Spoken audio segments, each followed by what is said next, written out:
Assalamualaikum warahmatullahi wabarakatuh. Kalau kita membicarakan tentang intisari pemikiran Ki Hajar Dewantara tentang pendidikan, tentunya kita harus membaca, memahami sebuah filsafatnya beliau yang membicarakan tentang sebuah pendidikan nomor satu, yaitu pendidikan yang berhubungan atau yang berkaitan dengan kebudayaan. Yang nomor dua, pendidikan itu berkaitan dengan perubahan. Yang nomor tiga, pendidikan itu berkaitan dengan budi pekerti. Dari intisari dari ketiga filsafat atau pemikiran beliau, kita atau saya menarik suatu kesimpulan bahwasanya seorang pendidik itu harus mengerti minat, bakat, dan dunianya anak. Kita harus mengerti potensi atau keunikan yang ada di anak.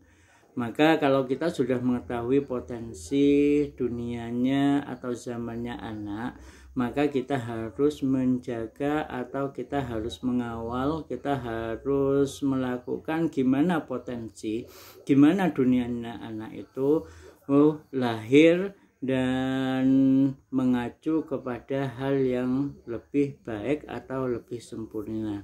Intinya dunia anak atau potensi yang ada pada anak itu kita tidak bisa memaksakan, menyamakan dengan anak satu dengan anak yang lainnya.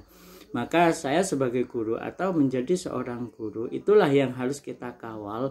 Gimana potensi, minat, dan bakat dunianya anak itu akan lebih bermanfaat, lebih berguna, lebih menciptakan suatu hal yang bermanfaat pada zamannya sendiri.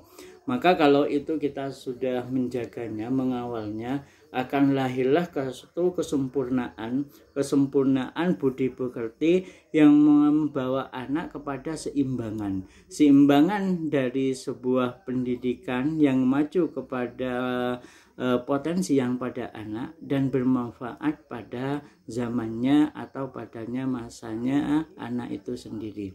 Maka kalau kita tarik kesimpulan, sebelum saya memahami sebuah konsep yang ada di pemikiran beliau, pemikiran Ki Hajar Dewantara, beberapa tahun yang lalu sebelum mengerti ini, tentunya saya merasa bahwasannya apa yang saya ajarkan pada anak itu bukan mengerti sebuah potensi yang pada anak, tetapi saya memaksakan suatu pendidikan, memaksakan suatu pelajaran, memaksakan suatu pengetahuan atau keterampilan dari semua anak itu harus sama.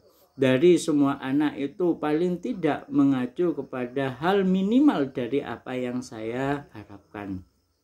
Maka dari itu ketika kita mengaitkan atau saya mengaitkan dengan pendidikan, setelah saya memahami pemikiran Ki Hajar Dewantara dengan apa yang saya telah ajarkan sebelumnya, tentunya saya merasa bersalah. Karena apa? Karena memaksa tersebut. Itu adalah kesimpulan yang saya pahami. Akhirul kalam. Assalamualaikum warahmatullahi wabarakatuh.